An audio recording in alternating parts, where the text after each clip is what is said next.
dr.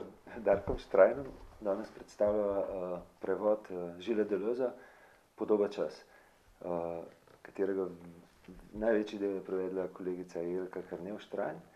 Darko je napisal spremno besedo, par poglavij uvoda je pa v bistvu ostalo še iz časa, ko sem prevajal prvi zvezek Podoba gibanja. Morda je prav povedati, kam uvrstiti uvodoma, kam uvrstiti to knjigo. Sodi seveda na knjižno polico filmske teorije, ampak še kako sodi tudi globoko v filozofski opus Gilesa Deleuza.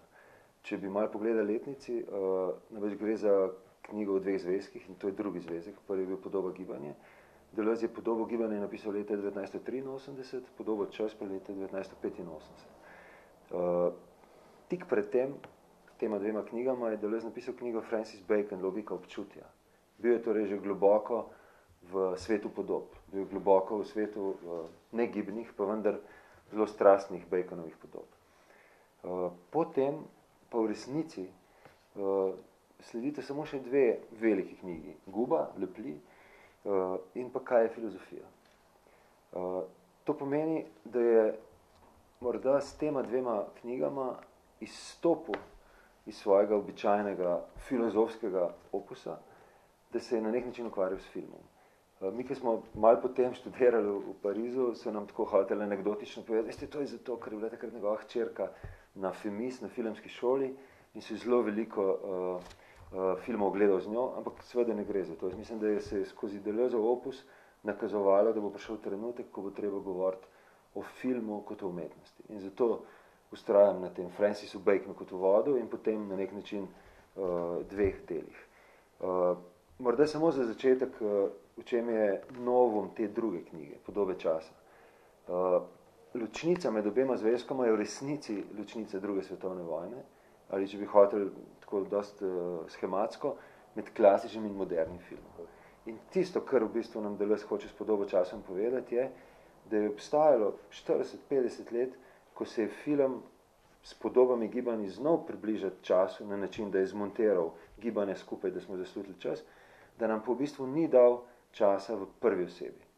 In medtem, ko je univerzum Podobe časa, potem, ko so bile v bistvu podobe z drugo svetovno vojno totalno, bi rekel, razstavljene na prav faktorje, se je z neorealizmom, z japonskim režiserjem Ozujem, pa potem naprej z Novim valom, se v bistvu lotil časa drugače.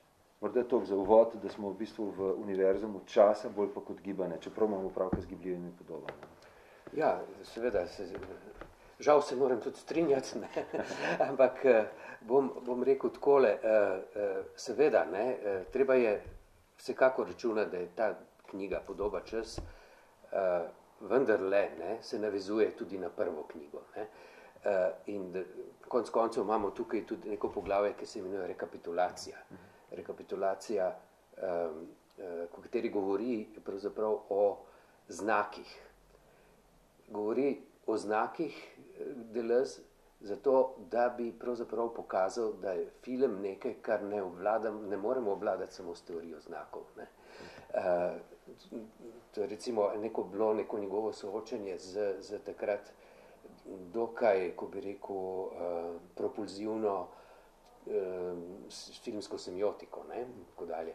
Ampak, če se vrnem k glavnemu vprašanju, gre za vprašanje res odnosa filma in filozofije, ki se pri Deleuzu, najbolj, plastično izkaže kot vprašanje mišljenja in filma, kot odnosa teh dveh, ko bi rekel, pojmov, ki sta oba dva pravzaprav nezaustavljiva, ne, ki sta oba dva, ki se ne da kar tako fiksirati in tako dalje, in ki se pripletata na 100 možnih načinov, zelo pluralno, tako da pravzaprav o mišljenju več ne moramo misliti več brez filma. Če evociramo recimo, ne vem, konzervativca Duhamela, ki je, ne vem, kdaj v 30 letih rekel, da ne more več misliti zaradi teh gibljivih podob, ker mu vsiljujejo v njegove misli, ne vem, ga motijo pri mislih, kakršne je bil navajen misliti prej. Ne? Tako da, bom rekel, to je obe Deleuzeovi knjigi, jaz mislim, da predstavljata neko zaokrožitev cele dobe, tako filmske teorije, kot tudi pravzaprav nekega dojemanja sploh filmske prakse, ne, se pravi različnih filmov. In v tem smislu je Deleuze pravzaprav, jaz mislim, tisti, ki zaokrožuje celotno epoho filma. Govorim pa seveda z nekega današnjega stališča, ko je vse več besed o nekem koncu filma in tako naprej.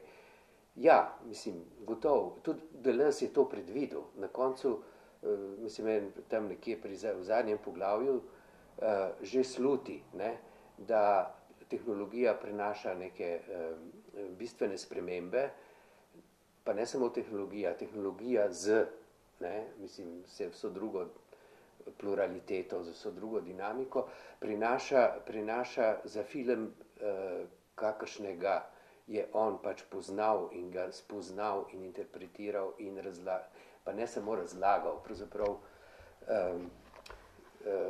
ga je na nek način posredoval, ne, v misel in tako naprej, v filozofijo. Skratka, pokazal je na to, da se film v taki obliki na nek način končuje, vendar brez spomina na tak film, ne bomo mogli misliti nič, kar pride potem. To je zelo dobra istočnica, če ne nadaljujete. Ta končnost te zgodbe, končnost filma. Namreč, mislim, da je, ko prvič bereš to knjigo, ki je iz leta 85, morda spregledaš. Zdaj pa, ker smo imeli ta privilegij, da smo ga dejansko, predstavljate si 36-letno distanco, brali za nazaj, mi je ostalo v očeh en stavek, ki je, vselej obstaja neka ura, poldan, polnoč, ko se ne smemo več spraševati, kaj je film, ampak kaj je filozofija. Tukaj nam je na nek način leta 1985 napovedal, da bo 6 let pozneje, 1991, Deleuze napisal knjigo, kaj je filozofija, ki je testamentarna v tem smislu. In namreč, ko pa seveda reče, ni več čas, da se sprašujemo, kaj je film, pa vsaj filmski kritiki, v tem takoj prepoznamo aluzijo na naslov fundamentalnega dela Andreja Bazena, Qu'est-ce que le cinéma, kaj je film, iz leta 1976. In v pripravah za nocoj so mi prav te letnice začele hoditi pred oči, da v bistvu je eno tako delo, ki ga imamo danes, da tam nekje iz sredine 20. stoletja, ko se je novi val šele rojeval, je v bistvu bilo iz leta 1976. Je bilo 5-6 let predno se Deleuze zakople v te gibljeve podobe. In seveda med tema dvema vprašanjama, kaj je film in kaj je filozofija, nam da prav, tako kot sem rekel, na koncu zadnjega poglavja nekaj napotkov, ki so pa tudi, se mi zdi, za sedanje ukvarjanje s filmsko teorijo pomembni. Namreč, včasih se nam zdi fajn, da uvozimo iz kakšne druge discipline, iz kakšne druge vede koncepte, iz psihoanalize, iz semiotike, kot se rekel. A veste, kaj pravi Deleuze na koncu? Film sam je nova praksa podob in znakov, iz katerih mora filozofija narediti teorijo kot konceptualno prakso. Nobena tehnična determinacija, niti aplikacija psihoanalize ali lingvistike, niti refleksija sama ne zadošča za oblikovanje konceptov samega filma. Kot da bi v zadnjem stavku teh dveh zvezkov povedal, kaj je naloga filozofije do filma. Pomagati filmu priti do konceptov. Film misli med tem, ki se dela, ko ga monteraš, ampak filozofija je pa tista, in tukaj je malo Badiouevski, se mi zdi, Deleuze, tisto ekscelentno polje filozofske refleksije so pa koncepti. In meni moram reči, da mi je že in pri prevajanju in tudi pri predavanjih Deleuzeovega dela študentom, me je v bistvu fasciniralo to, kako so nekateri na videz tehnični pojmi, ne, veliki plan, flashback, globina polja, postanejo skozi oči in misel filozofa osmišljeni prav kot koncepti. Ne. In tukaj, če mi še dovolj, čisto en tak kratek, bi rekel, historiografski podatek, Deleuze je študiral na Sorboni filozofijo med leti 44 in 48.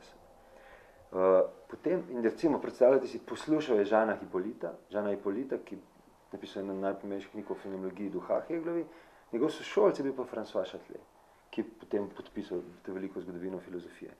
Ampak potem je pa od 1948 do 1957 predaval filozofijo na gimnazijah, na 3 francoskih gimnazijah. In jaz, kadarkoli Deleuza berem, kaj šele, če imamo možnost gledati kakšne njegove videoposnetke, imamo to neverjetno, vsaj meni se zdi to pedagoško, propedeutično žilico, tega pojasnjevanja, ki v bistvu šarmera poslušalca. In slavni so pa potem kasneje nekaj časa bil asistent na Sorboni za zgodovino filozofije, zaslovel je pa s predavanji na Vincennes. In tukaj celo iz našega okolja, bi rekel Slavo Žižek, Jože Dolmark, pričajo o tem, kako je bilo ta predavanje na Vincennesu poslušati. To je nek žar pedagoga, ki je našel v filmu zaveznika, da skozi njega v bistvu svojo filozofijo propagira. In zato se mi zdi morda še zadnja ta zgodovinska umestitev, tako kot si ti rekel, da ga je treba umestiti, bi rekel, v dobo, in je seveda so njegovi zavezniki v tem času, v bistvu je par generacij, kaj je cinema. On si vendarle ob tem, ko gleda filme, si zelo veliko pomaga z teoretsko refleksijo teh filmov drugih avtorjev. Veliko gre nazaj, ampak se mi zdi, če se strinjaš, da brez Bonicerja, Šiona, Belurja, Bergalaja, se pravi te generacije, kaj je cinemaja tam konca 70. 80. let, ta njegova knjiga ne bi bila tako bogata in tako preplastena. Tako da imam občutek, da za recimo malo profesorsko umestitev Deleuza, ga moramo umestiti najprej v nek čas filmske teorije, ki je zelo razdeljen, kjer smo se tudi pri ekranu ogromno od njih učili, ker jih zanima film kot teoretska praksa, bi rekel, delanja podob in konceptov. Po drugi strani je pa tudi čas, kako velika imena strukturalizma umirajo. V tistem času Barthes je umrl leta 1980, Roland Barthes, Lacan 81, Foucault 84. Se pravi, na nek način je slovo enih legend. In se mi zdi, da tudi to ni naključje, da pred Podobo časov in Podobo gibanjem napiše o Francisu Baconu, vstopi v svet podob, potem prva neposredna knjiga leta 86, Deleuze je pa v Foucault, je pa v bistvu omaž umrlemu prijatelju. In smo na nek način spet v tej končnosti, ne samo filma, ampak tudi na nek način ene dobe. In tisto, kar je mogoče treba ob tej knjigi povedati, je seveda, da pa ne sem, da je končala neko dobo, ampak je pa sprožila en 20-30 let, se mi zdi pa delezijanskega branja filma. To je, moram reči, da police knjig, ki so se pri Deleuzu zgledovali, so kar dolge. Tako v francoskem govornem področju, kot v nemškem, anglosaškem, italijanskem. Tako da se mi zdi, da so se stvari, kot so Podoba kristal, recimo, tipično, ali pa tudi, je postala, bi rekel, koncept filmske teorije ravno zato, ker je tle nekaj noter. In če gre še korak naprej, nekateri njegovi sodobniki ali pa celo nasledniki so tudi o teh knjigah napisali izjemne samostojne monografije. En Alain Badiou, en Michael Hart. Skratka, kot da bi predno vstopimo v posamezne poglavja, se mora res po moje zavedati, da gre za ne samo eno vrste testamentarno delo, ampak gre za fundamentalno delo filmske teorije. Morda ni tako močnega, potem ni bilo več. Se mi zdi s tako ambicijo, na nek način povzeti zgodovino. Ja, mislim, da pravzaprav bi bilo podoben projekt, kot ga je naredil Deleuze, nemogoče ponoviti. Drugače bi pa, torej vsekakor me mika tema v zvezi z kaj je cinema. Ampak pri tem bi pa še poudaril eno poanto, ki si jo ti sicer že nakazal, namreč to, da je Deleuze izjemen filozof svoje dobe. Unikaten pravzaprav. On je sicer, ko bi rekel, zrastel, da tako rečem, tudi v kontekstu strukturalizma, psihoanalize, vseh teh trendov v francoski filozofiji, ki so pravzaprav francosko filozofijo postavile, rekel, na najvišji možni piedestal 20. stoletja, kar se filozofije tiče. In vendar je pa z vsemi temi filozofijami, ne bom rekel polemiziral, ampak na novo jih je premislil, dognal, kakšne meje so pravzaprav v teh filozofijah. Kaj pomeni filozofija, ki se prepusti preveč lingvistiki? In to je seveda ne toliko v tem delu samem, ampak v prejšnjih delih, recimo v Antioidipu in ostalih, seveda lahko zasledimo te njegove, bom rekel, ključne premisleke, ki pravzaprav peljejo k neke vrste emancipaciji filozofije od tistega prepuščanja besede, preveč besede lingvistiki po eni strani ali pa po drugi strani tudi psihoanalizi. No, to je neka izjemnost Deleuza. Seveda, tle ne gre za to, da bi Deleuze, rekel tako, s komorkoli se kregal ali karkoli. Ne? Deleuze je postavljal huda vprašanja in tako dalje. K temu mogoče spada še problematika tega, kako sploh brati Deleuza. O Deleuzu je zelo težko govoriti, ker ne moramo kar tako ponavljati njegovega, tako rečem, diskurza. Po drugi strani je branje Deleuza neka posebnost. Jaz bom rekel tako, ni govora o tem, da gre za, bom rekel, težko branje. Ne? Dokler se pač nekaj časa pač potrebujemo, da pač začnemo slediti tekstu. Vendar, ko beremo, pač, bi rekel, tekst nas sam nauči, kako je treba brati. Pač treba ga brati, seveda, zbrano in tako dalje, ampak ne, to ni tekst, ki bi vseboval fiksne definicije. Ne? To je tekst, ki je, ko bi rekel, inkorporiral gibanje, ne? Ki inkorporira tudi ta mesta, ki jih sam proizvede, kot gube pomenov in tako dalje. In je skratka v tem smislu dinamičen tekst in je tudi to besedilo, ki se ga ne učimo. Ta knjiga ni učbenik. Ta knjiga je, kako bi rekel, izkušnja čitanja pač seveda v tem primeru o filmu, ne? Zelo veliko o filmu, seveda so tudi druge stvari navzoče, ne? In potem, ko bi rekel, z branjem posameznih poglavij in ponovnim branjem in tako dalje, nenadoma lahko bralec ugotovi, da tudi film drugače vidi. To je navadni bralec. Kar se tiče teoretikov, pa imajo seveda določene probleme in kot si ti lepo pokazal, po Deleuzu je postala neka dolžnost filozofov, da se vsaj malo ukvarjajo s filmom. Nekateri seveda zelo veliko, ampak vemo, Badiou, Rancière, Nancy, pravkar pokojni Nancy in tako dalje, vsi imajo vsaj nek omaž. Digniteto mu je dal. Tako. Je pa to, kar si rekel, se da, se mi zdi še z dvema dokazoma dodatno argumentirati. Namreč, zdi se mi, da je celo razlika med obema knjigama, med Podobo gibanja in Podobo časom, odseva različnost objekta, s katerim se ukvarja. Podoba gibanja iz tega stališča relativno klasično, bi rekel, naracija teče, naj vam razložim, obstaja nek center, ko se nekaj zgodi med centrom in podobo, najprej to je percepcija, ko na to nazaj reagira je akcija, kar se zgodi vmes je afekcija. In potem se tudi knjiga kazalo, prve knjige je v bistvu tako strukturiran in se kar nekaj razumemo, pojasnjuje nam neko genezo.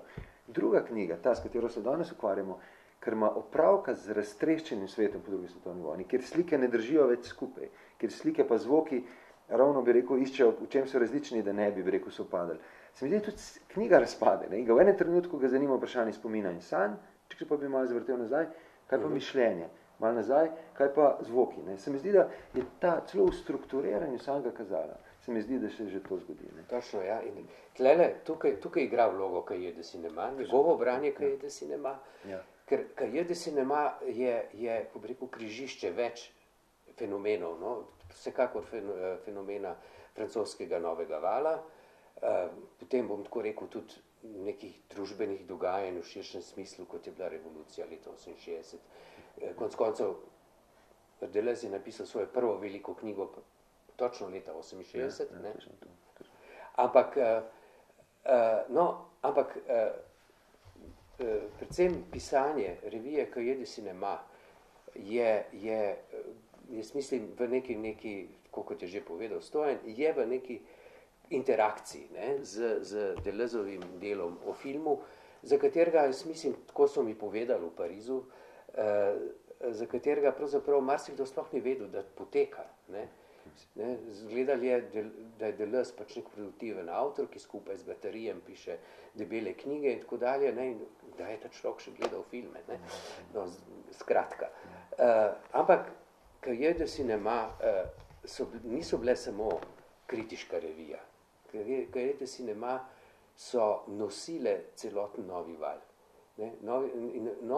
Kar je fascinantno pri novem valu, je to, da je bil zelo močno utemeljen na konceptih in kljub temu je osvajal publiko.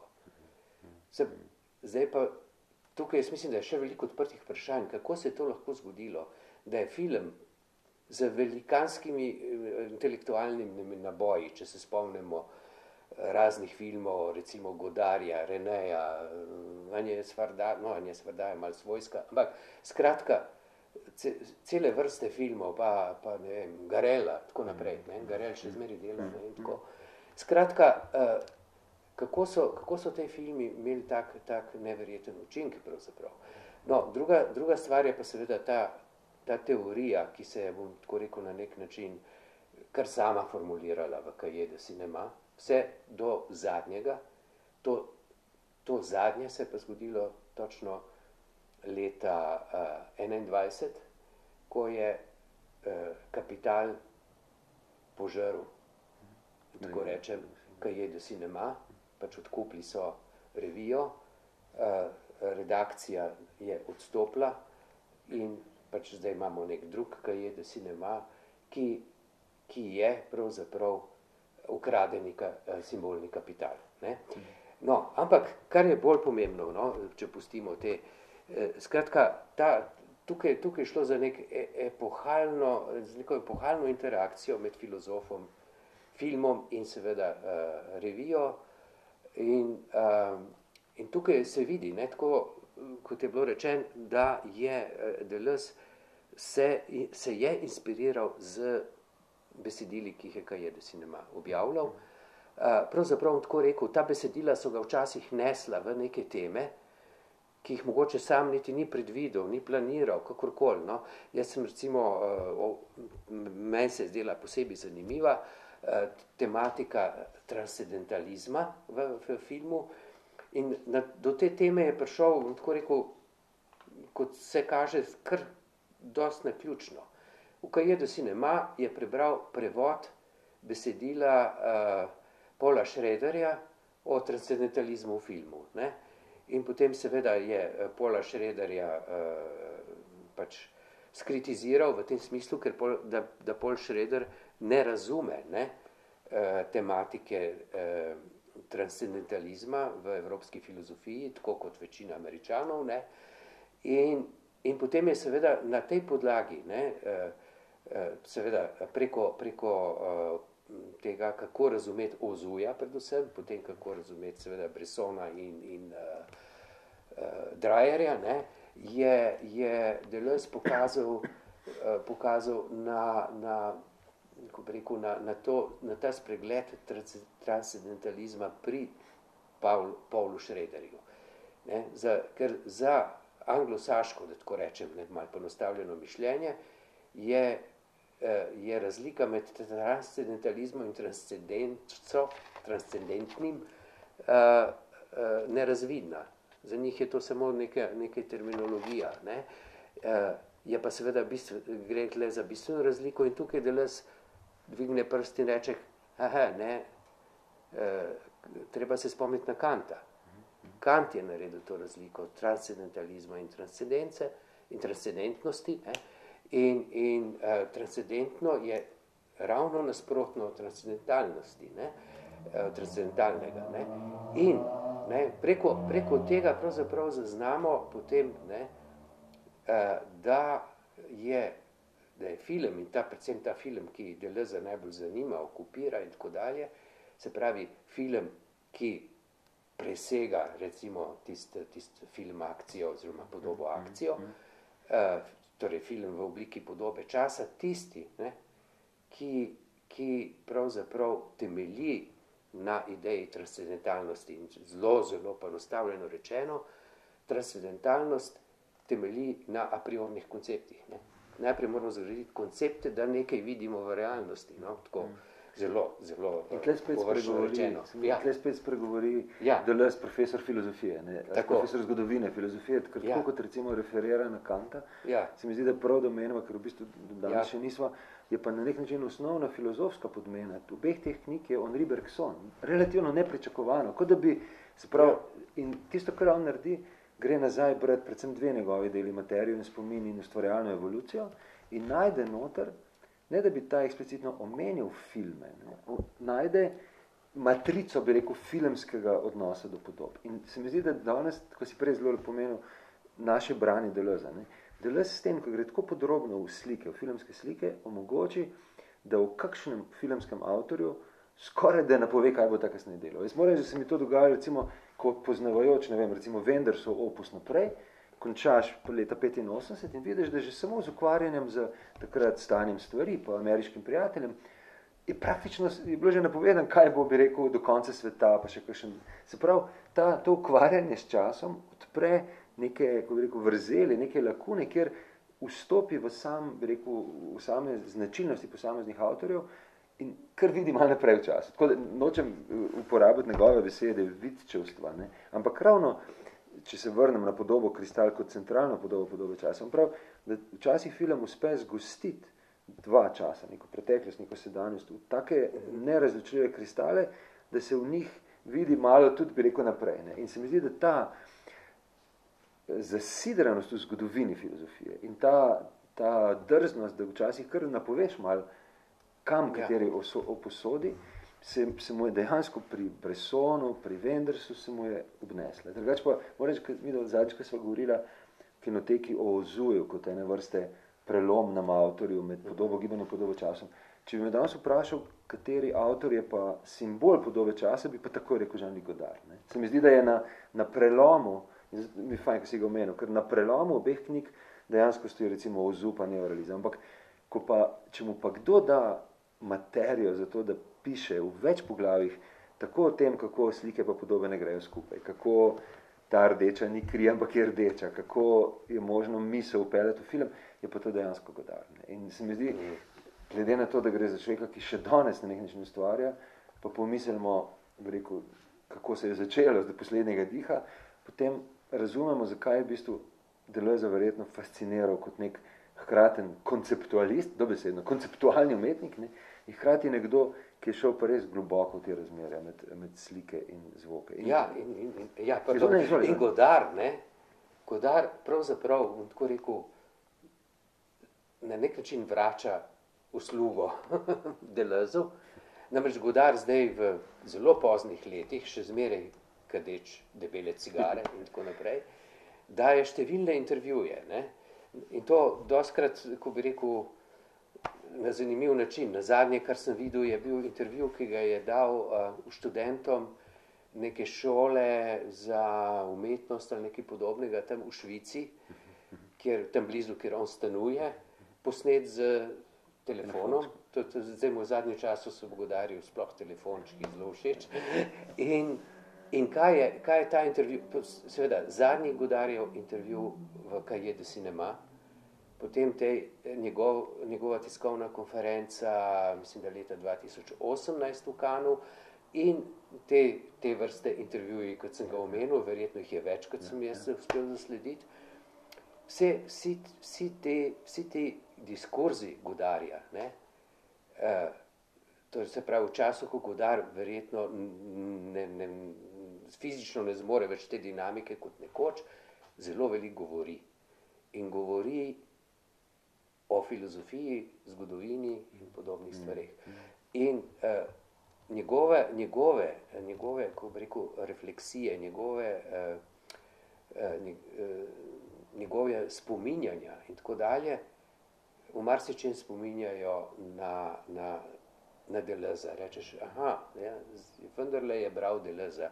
Čeprav se je slišalo po Parizu, ne vem, če je to čisto res, to je lahko urbana legenda, da je bil Godard mal nejevoljen zaradi, ko se vse pojavljajo Deleuzove knjige, ne? Zaradi tega, češ, kaj bo ta filozof, ne? Nekaj tackega, če to res ne vem. Ne? Ampak v glavnem Godard je pravzaprav na koncu postal govorec filozofije filma ravno zaradi tega, ker je opravil, ko bi rekel, verjetno najbolj totalno prakso filma. Ne? In to se vidi, zdaj, te njegovi, torej zadnji, ko bi rekel, neke vrste kompletni film, je seveda film montaže, ne, knjiga Podob, Livre d'Image, je bil film, ki je pravzaprav bil na nek način neke vrste preslikava poglavja, ki govori o spominu in tem stvareh. To se vidi, recimo, ta korelacija. Ja, se dejansko, se mi zdi, da Godard je bil med drugim tudi avtor tega stavka, ki ima skozi odzvanja, kadar se s tem pogovarjamo, da se je film rodil z Griffithom in umrl s Kiarostamijem. Skratka, da nekdo, ki je globoko v tem filmskem stoletju, vidi na nekje začetek in konc. In če bi na ta način, se mi zdi, da ker smo doživeli stoletnico filma, tam 1995, se mi zdi, da dejansko Deleuze piše z te pozicije. Z pozicije, bi rekel, eno stoletje skoraj je za nami, ampak ne bo tako, bojo druge podobe, bojo tudi razne Godardovske podobe prišle in zato je to trenutek, ki lahko pogledamo nazaj in naredimo zgodovino. On dostakrat Deleuze sam uporabi za to svoje delo naslov taksonomija podob.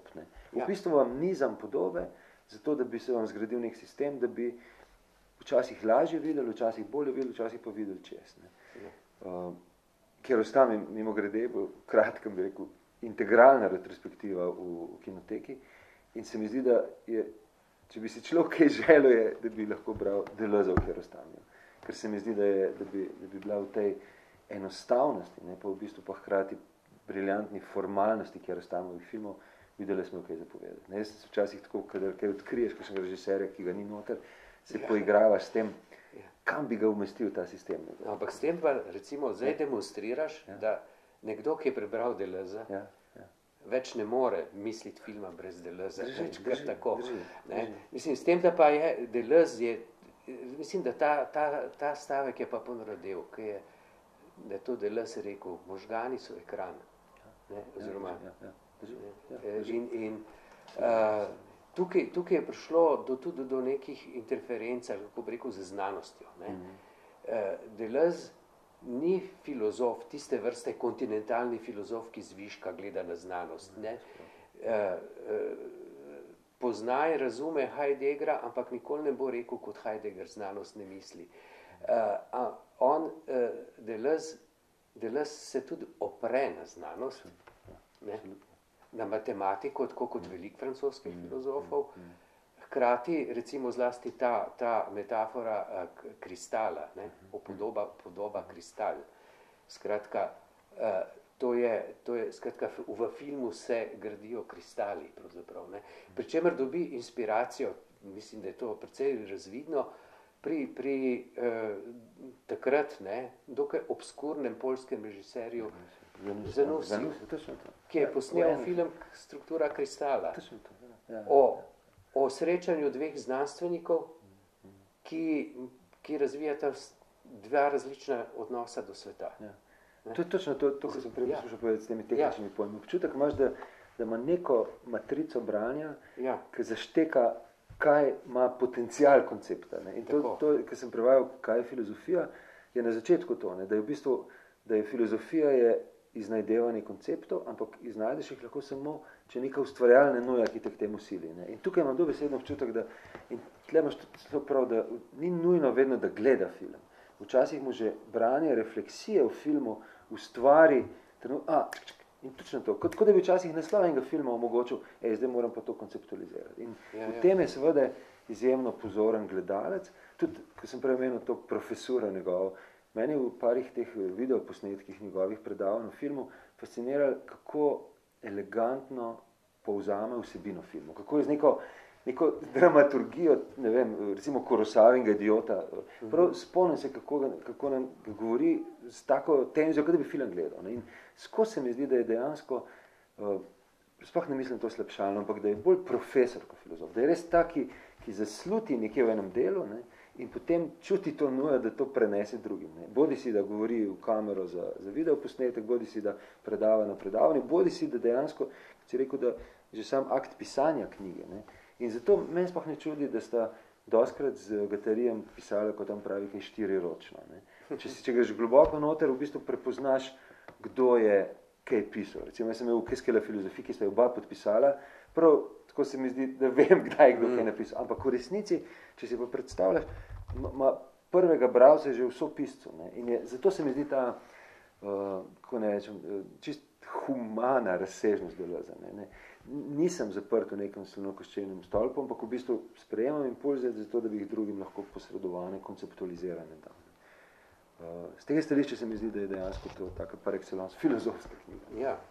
Ja, seveda, ne. Zdaj, mogoče bi bilo dobro še povedati, ne, da je ta knjiga, ne, ki je pač išla pri Studia Humanitatis in da je poleg Stojana Jelke Krnev Štrajn, ker pač si Se enako piševa. Skratka, da seveda določene zasluge je imela tudi Neda Pagon, ki je bila urednica te zbirke in se je zelo trudila, da bi pač tudi ta knjiga izšla in nažalost pač ni dočakala njenega izida. No, ampak drugače pa prevajati takšna besedila, kot so Deleuzeova, ni lahko opravilo, seveda. Ampak poleg tega je to opravilo, ki s svojo zahtevnostjo pravzaprav veliko vrača tudi samemu prevajalcu. Prevajalec tle, pa prevajalka, ne more biti samo poznavalec jezika. Treba se je, kako bi rekel, uživeti v te termine. Pri teh filmskih knjigah je pa še en dodaten element in to je ta, da je treba včasih film videti, če hočeš pravilno prevesti. Zdaj, verjetno, kako bi rekel, dopušča možnost, da smo tudi kaj zgrešili. Je več napak v prvem, kot v drugem zvezku, zato ker sem bil sam, zdaj je bistveno manj. Ne vem, kakšne so, prav gotov, ne? Dobro, pustimo kakšne majhne lektorske, kakršne koli, ampak v glavnem, recimo, bilo je par filmov, kjer je res bil prevod odvisen od tega, kako razumeš, kako vidiš film. Treba je bilo, zdaj, njegov opis vsebine je bil ponavadi včasih zelo lapidaren, in potem recimo imate primer ponarejevalca, lažnivca, sleparja in tako dalje. Recimo, en film se celo imenuje Le Faussaire, potem to so nekateri filmi Rob Grieja, pa kjer človek, ki laže, ali kako smo prevedli tisti naslov, Skratka, cela vrsta teh filmov je bilo treba videti, da smo razumeli, ali gre za res ponarejevalca ali sleparja ali ne vem koga. Tudi Orson Welles je bil recimo en od teh, ki je bilo treba pogledati recimo zlasti tega gospoda Arkadina, tisti film. Potem je bil problem recimo z Fellinijem, pri 8,5 pač Deleuze opisuje neke bele sestre ali nekaj takega, ki delijo, ne vem, neke, kot smo razumeli, kot neke skodelice, kot nekaj takega. In pol smo morali film videti, da smo videli, kaj je tisto, kar delijo, in tako dalje. Skratka, v tem smislu je prišla ena prispodoba. Ja, ampak to seveda malo upočasnjuje delo, ampak to je zdaj preko tehnikalija. Glede na to, da je ta knjiga res dolgo časa bila v nastajanju in prevajanju, se vidi, kako hitro se doba menja. Jaz sem imel ta privilegij, da sem v bistvu v Parizu poslušal Raimona Belurja, ki je interpretiral ti dve knjigi praktično takoj ob izidu. In je dejansko takrat nam je bil način čekiranja teh faktov obisk univerzitetne kinoteke. Sprav smo morali nek način smo bili odvisni tega, kaj je bilo programirano tisti teden. Belur je programiral za nas študente sicer filme v kinoteki, ampak seveda je bilo omejeno. Ko sem prevajal 5-6 let kasneje v Ljubljani, vem, da sem si mnogo teh filmov hodil k profesorju Klopčiču na VHS-u sposojati. Ko sem v 90-ih prevajal, sem večinoma DVD-jev si pri Marcelu Štefančiču že sposodil. Danes imam pa občutek, da ste z Jelko pa dejansko lahko posurfala, bi rekel, in prišla do kakšne kopije, ki je bila takrat ne. In vse to se je pa zgodilo manj kot 30 letih. Tako da se mi zdi, da je, če govorimo o podobi času, pa zdaj obrnemo, da se v bistvu s tem tudi nek čas, neke dobe, ali pa podoba neke dobe izkazala. Kako hitro nas v bistvu tudi tehnologija pomaga pomniti ali pa pozabiti. Ja. In to je tudi spet tema Deleuzeovega poglavja. Tako. In tisto, kar sem pa jaz hotel prav posebej poudariti tudi v spremni besedi, je to, če govorimo, da gre za filozofija filma, ki zaključuje neko določeno epoho, ki jo opredeljuje, determinira, pa seveda ne gre za zastarelo filozofijo.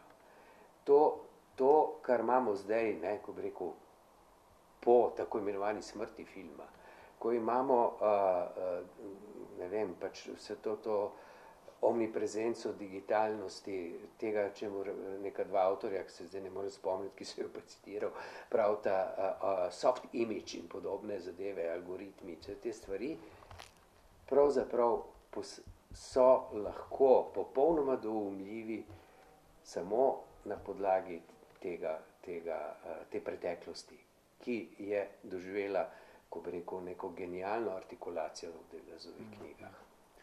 Darko je blazno lepo upozoril na Nedino vlogo, jaz pa ne še razširim na vlogo zbirke Studia Humanitatis, ker se mi zdi, da se spomnim tistih prvih objavah še brancev, nekatere se nam je zdelo, da so nekatere recimo iz področja umetne zgodovine temeljna dela šele takrat bila prevedena v slovenščino. Mislim, da pri tem delu lahko rečemo, da je eno temeljnih del filmske teorije končno ugledalo luč dneva ali pa luč kinoprojektorja tudi v slovenščini.